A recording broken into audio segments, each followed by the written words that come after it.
Hello, guys and gals, and welcome to another episode of Skills and Abilities. I'm joined with me today by Mr. Dusty Buns, Mr. Dusty Bones. He's going to hang out with me today while I'm doing my Skills and Abilities videos. And we're going to be talking about some of the Druid Fire skills. I know you guys have been waiting for the Druid Fire skills for forever. And I know, I put it off. You know why I put it off? Because I wanted to actually do a full playthrough on the Fire Druid, and then they did the next hit delay changes, and like I'm kind of glad that I did wait because now the skills have changed dramatically. Now, not this particular one, but some of them. Firestorm is the one that we're going to be talking about today, and Firestorm is one of the only two abilities within the tree that are purely fire. So this is something that's important to note.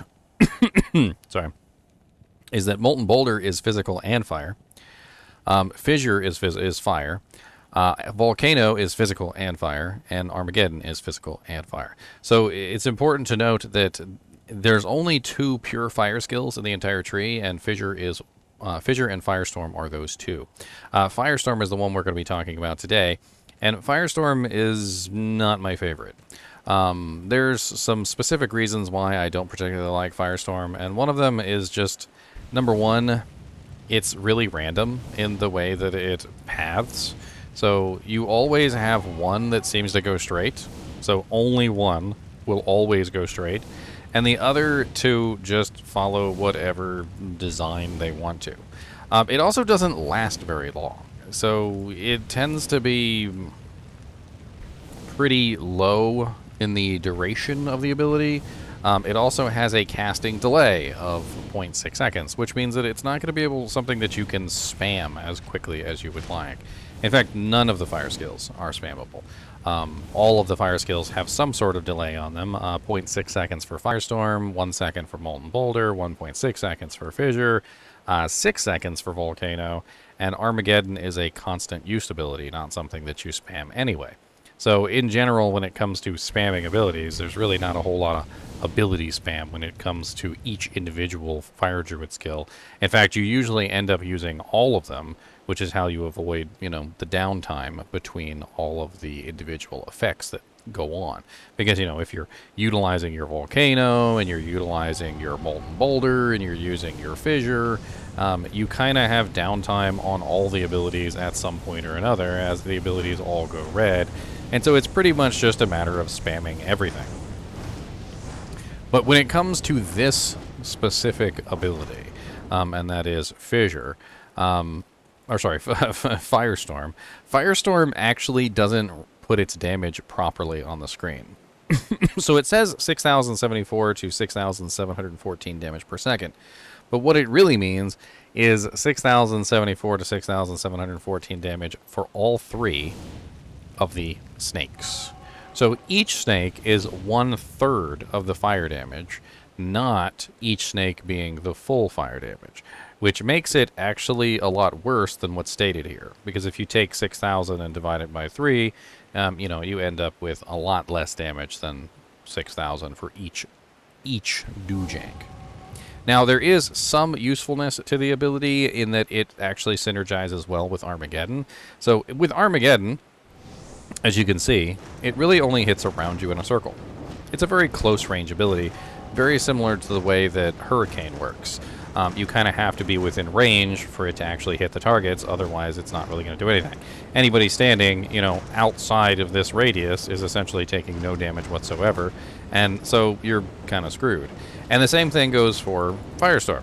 So Firestorm has a rather short range.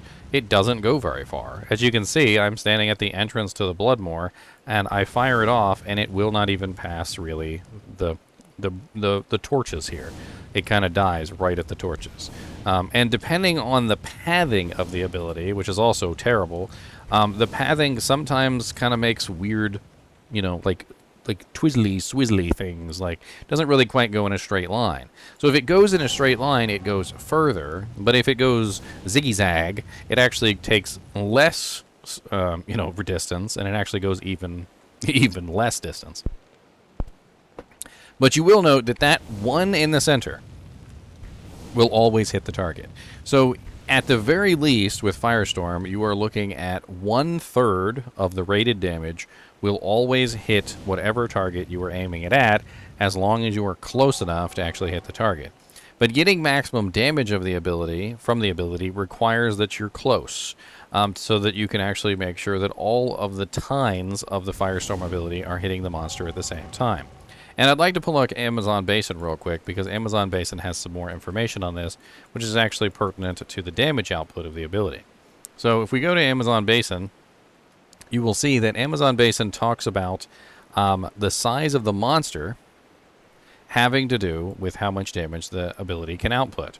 So what this means is if I am standing directly in front of a monster, I mean like, you know, hugging his leg, and I'm using this ability with as fast as I can possibly cast it, there is a certain amount of damage that can be applied to each size target. 5 fires can apply to a size 1 target, which means that size 1 targets, like, you know, like Rakanishu and little spike fiends and things like that are the smaller monsters, take the least amount of damage from these abilities. Medium-sized monsters can have up to 9 effects apply to them at the same time, and these are size 2 monsters.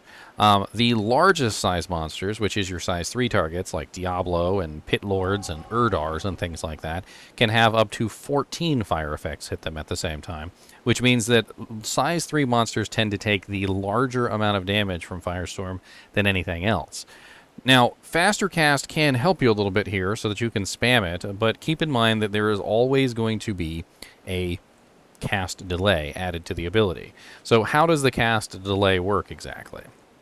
Well, if we take a calculator, I can show you 0.6 seconds.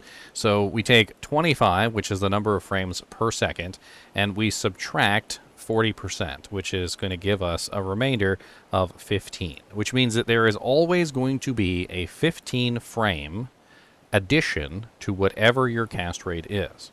However, this is not the end of the equation. It's not just 15 frames. It's 15 frames plus whatever your cast speed currently is.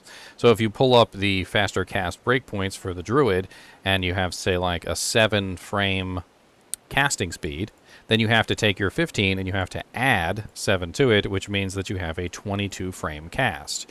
And this, of course, is going to be across the board on all of these skills.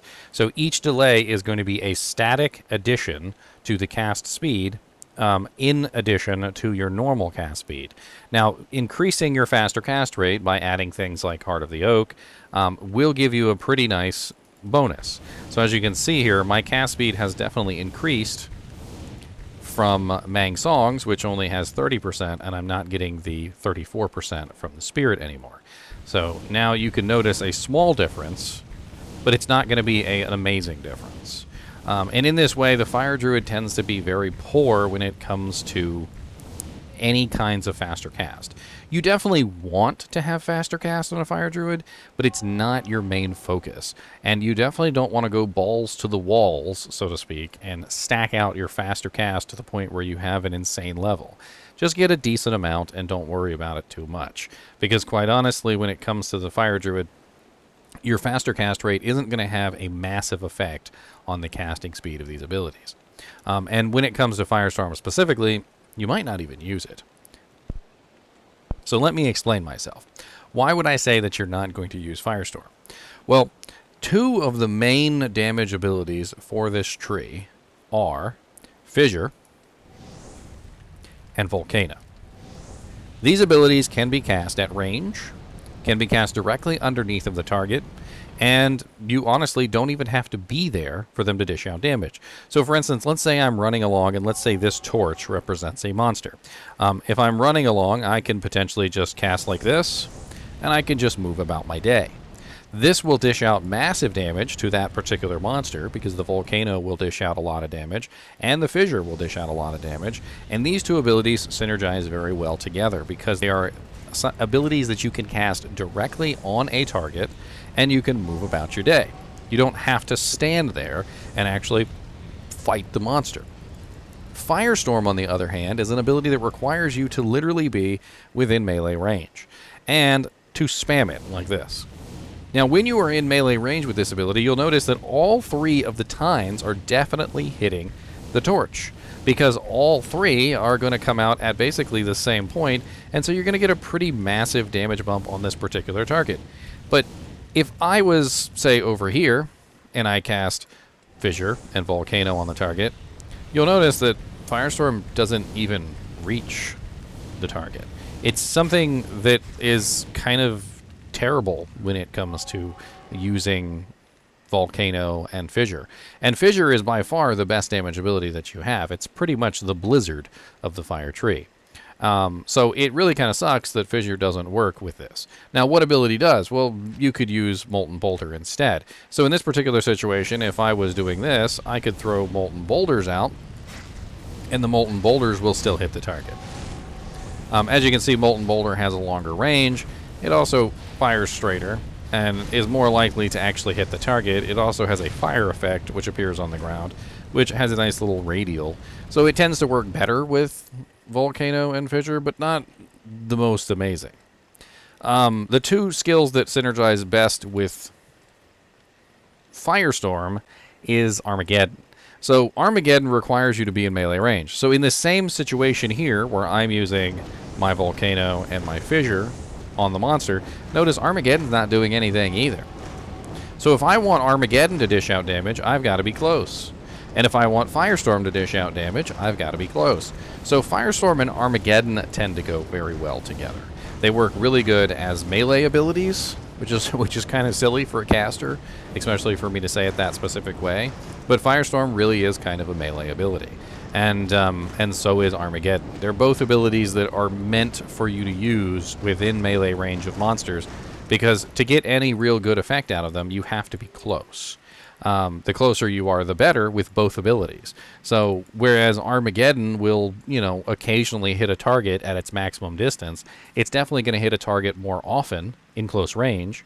And where Firestorm can potentially hit a target at its maximum range, it's definitely going to get more damage if you are closer to the target. So when you're using Firestorm, if you're going to use Firestorm, you want to be literally humping the monster's leg. And that's one of the reasons why I don't particularly like it, because the Fire Druid's not a particularly tanky beast. Like, he's not the kind of character that wants to get in there and hump a monster's leg. So you end up in these really weird scenarios where you're kind of like trying to get close enough to get good use out of Firestorm, but it's not really working out the greatest. And quite honestly, I usually ended up using Molten Boulder anyway. Now, did I still use Firestorm? Yes, I would still use Firestorm.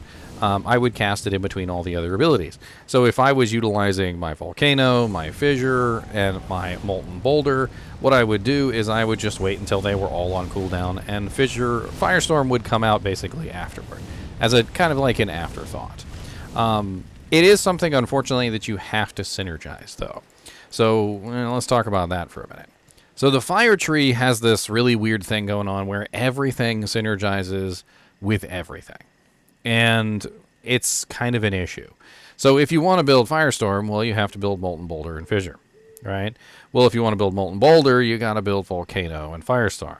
Okay, well, if I want to build Volcano, then I got to build Armageddon, Fissure, and Molten Boulder. And if I want to build Armageddon, then I've got to build Fissure, Firestorm, Molten Boulder, and Volcano. And if I want to build Fissure, I got to build Firestorm and Volcano. And it's just an endless cycle of, okay, well, if I want maximum damage from any of my abilities, I'm pretty much going to have to build everything.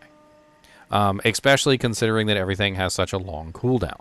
Like, for instance, even if I did want to just build Volcano, I would still have to build the 3 synergies, but it has a 6-second duration with a 4-second casting delay, which means that I'm just going to sit there going like, Volcano, 1, 2, 3, 4. Volcano, 1, 2, 3, 4. Volcano. It's really boring gameplay. And the entire Fire Tree seems to be built around the idea that, well, hey, while you're waiting on Volcano, you could probably cast a Fissure. And while you're waiting on Fissure, you could probably cast a Molten Boulder. And while you're waiting on Molten Boulder, you could probably cast a Firestorm. And while you're waiting, and now that you've cast Firestorm, well, guess what? Volcano's now no longer on cooldown. You can now spam that again. So you can get good use out of everything if you spam everything all at the same time. And it's a really heavy point investment. I mean, we're talking about 20, 40, 60, 80, 100 points to max out this tree. And that's assuming that you don't spend any points pretty much anywhere else, which you're going to want to. You're going to want a little tanky bear, you know, to keep you safe. You're going to want like an oak sage for the extra life. And you may even want to grab a solar creeper so you can get your mana regeneration without having to use a meditation pole arm. And so you're in a situation where you're just going to have to spend basically every point you have into this tree. One of the things I would like to see them change, developers, if you're listening, is I'd like to see you rework the synergies just a little bit so that some of these skills can be built independent of the others.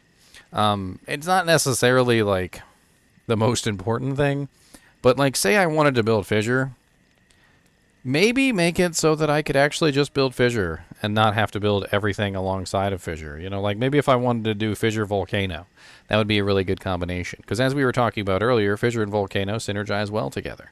Firestorm and Armageddon synergize well together. So link together Firestorm and Armageddon. That would be a good combination. And if you rework these just a little bit, you might free up to the point where you wouldn't have to spend 100 skill points to get an effective build out of the fire tree. I think that's pretty much all that needs to be said about Firestorm. It's not the most amazing skill, but it does do pretty good damage to a single target if they are a size 3 monster. And that means bosses. So when you're fighting a boss, you should probably be humping his leg if you can. And if you can't hump the monster's leg, well, you might be better off with Molten Boulder, because Molten Boulder just does better damage than Firestorm in any situation where you can't get close enough for Firestorm to dish out its maximum damage. And that's really all there is to it. Anyway, as always, I do appreciate you guys and gals watch my videos, even when we spend 16 minutes talking about Firestorm. And as always, keep watching.